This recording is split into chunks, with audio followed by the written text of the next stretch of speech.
guys, I'm Dr. Andy. Do you have low back pain that shoots down the back of your leg?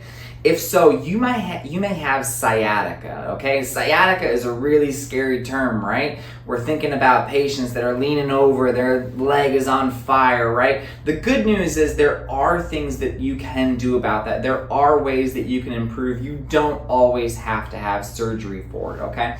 But today what I'd like to launch into is the 3 most common causes of sciatica, okay? And the most common cause is the one you're probably the most familiar with. It's probably the reason where most people have their surgery is actually a disc herniation, okay? A disc, or an intervertebral disc, is the shock absorbers of your spine, okay? All the way up and down your spine, you have your vertebra, okay? But what sits in between each of those vertebrae is called your intervertebral disc, and it is like a jelly donut. It's got a hard outer shell and then a liquidy center. And when you have a disc herniation, some of that liquid starts to push out the side, it hits the nerve root, and we get that pain all the way down the back of the leg, right through that sciatic nerve, and that is called sciatica, okay? The good news is that you don't always have to have surgery for that. So many people think, oh my goodness, I got sciatica, I gotta take care of this right now, okay? The good news is that there are so many of us that can actually help with that. Good chiropractors, good physical therapists that know the right type of treatment, the right type of rehab to do for you, okay? The good news is, yes, that's the same thing that we do, right? We can absolutely help with a disc herniation, okay? It just takes a little bit of time. It's not gonna be an overnight success, okay? So that's the #1 most common cause of sciatica. Can we help? Yes, we can. It takes a little while. However, don't expect an overnight miracle, okay? Now, you could get an overnight miracle with the 2nd most common cause of sciatica, and that's a mechanical problem. So a mechanical problem is like a fancy way of saying that the joints are stiff in your low back and the muscles are really, really tight. When that happens, all that extra space kind of gets a little squished because of some swelling in those spasming muscles.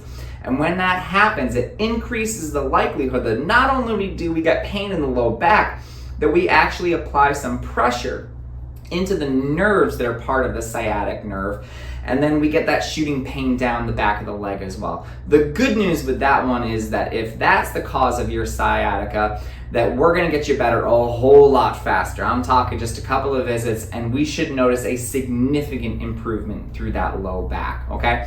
The 3rd most common cause is actually not very common at all. However, we do run into it here and there, and one of the easiest ways that we know that it's probably this one is that it's not responding to care very well. And that's unfortunately if you have some bad arthritis in your low back. If you have bad arthritis in your low back, it grows these little tiny little daggers like spurs, okay?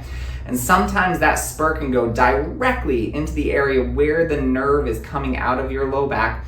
It can hit the nerve and it can cause sciatica, and that shooting pain down the back of the leg. And sometimes we'll know it's that because, it doesn't matter what we do. We hit it with the laser, spinal manipulation, rehab, exercise, everything, and it doesn't seem to make much improvement, okay? The good news is if that's you, we know exactly where to send you, okay? But again, that is rare. That is not the most common. It's the 3rd most common reason that we might see some sciatica in this office, okay? So those are the top 3 most common causes of sciatica. The first 2, we can absolutely help, but we get difference in how fast does it take to get a whole lot better, right? And then the 3rd one, the good news is we still know exactly what to do with you, okay? So if this sounds like you, if you are struggling with low back pain, with any kind of pain radiating and traveling down the leg, and you would like an assessment and treatment in the same day, absolutely, we can do that. Give our office a call, okay? And I hope you found this information useful, and always remember to live with passion, not pain.